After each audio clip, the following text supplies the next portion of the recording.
Stephanie Bain, I have a books. I'm a book nerd.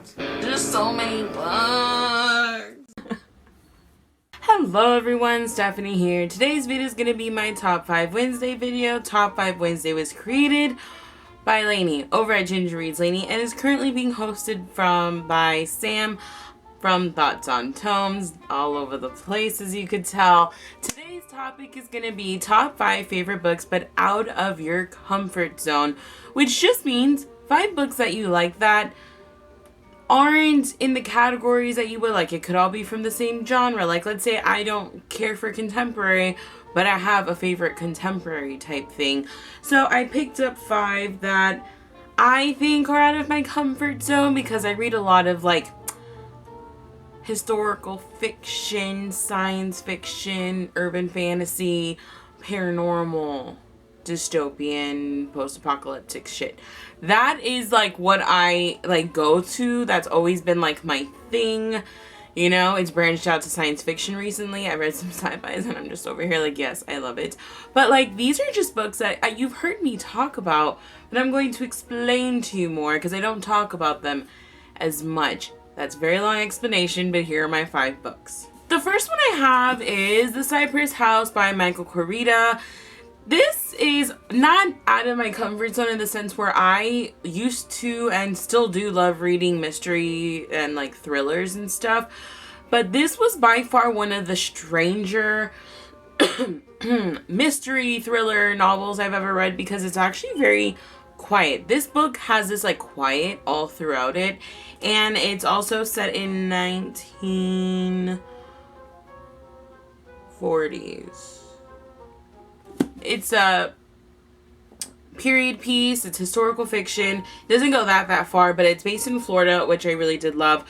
But it's just something about the story I thought was so weird for me to like because I tend to like very action-packed, fast-paced books, and this is it's a slow-paced book that reads very quickly, and I just engulfed it when I read it. I loved it, and I did give this 5 out of 5 stars, but when you think of like all the other mystery novels I've read, this one is probably like the least like exciting, yet something about it, and I want to say it's Michael Koryta's writing that just blew me away, and it was just strange for me to like love this book as much as I did. 50 Shades of Grey by E.L. James. I picked this one because, well, I don't read romance. I don't read a lot of contemporary. I always say this, and I'm not kidding. I maybe have, out of the over 100 and something books I've read, maybe 10 of those are like contemporary / romance, and a chunk of them are Nicholas Sparks. I love his work. I really do. But this one, I just adored it. I loved it. I thought it was so much fun. It's ridiculous. It's awesome. And I loved it. I didn't really care too much for the second book. It was good, but first book was amazing. That was for sure. I loved it. I really did. Especially like Twilight, dude. Twilight. Like, come on. Winter's Tale by Mark Halperin. This one because, well, I don't read books like this. And I have the next 3 are kind of like in the same category. I adored this book. It's something I want to reread because I feel like I just didn't grasp everything the first time around. But not only is it a chunker, like I'm talking like there's a lot of writing on all of these pages. There's a lot. And the thing is his writing is literally like, if I had to imagine what people would think of as like literary masterpieces or like literary fiction, this is what I would get. This has magical realism in it, and it's just epic, and it's beautiful, and the writing is literally, and I always say this, it's a wash of words just all over you. Like literally, he just it's very over flourishy, and I don't normally care for things like that, but it's beautiful and I love it, and it's so good. The movie's so good. And The Book Thief by Marcus Cusack. The way the book was written is not it. It's just the story itself. I mean, I like historical fiction, but I don't read a lot World War II. But I watch more movies relating to this, not necessarily books. And this was the first book I had picked up in a very long time that had to do with like war and stuff. and it was just so good, and it's beautiful. And I didn't like it in the beginning, so I was like, oh my god, I'm not gonna care for this book. Halfway through the book, I was like, okay, this is amazing. I really like it, and I highly recommend it. Like, I understand you just gotta read it.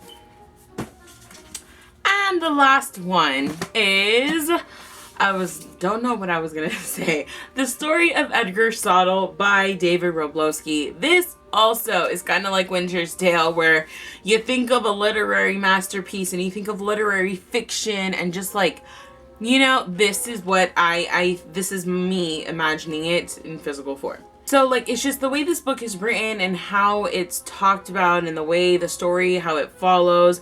Again, it's kind of like Cypress House, very calm. It's a very calm book, and the moment it just like picks up a little bit of heat, it's amazing, it's epic, it's gorgeous. I love it so much. I will leave like descriptions for the books down below, because I just realized I didn't give a description for not one of them. I mean, some of these you gotta know, other ones I'm not sure, but this is beautiful. This is again one of those books I need to reread, but his writing is amazing. I love it. I still think about it, and I read this book years and years ago. It's still one of those books that I'm just like, you're amazing. Those are the random books that I looked on my shelf, because for the most part, I don't read out of my comfort zone. And some honorable mentions could be Pride, Prejudice, and Zombies.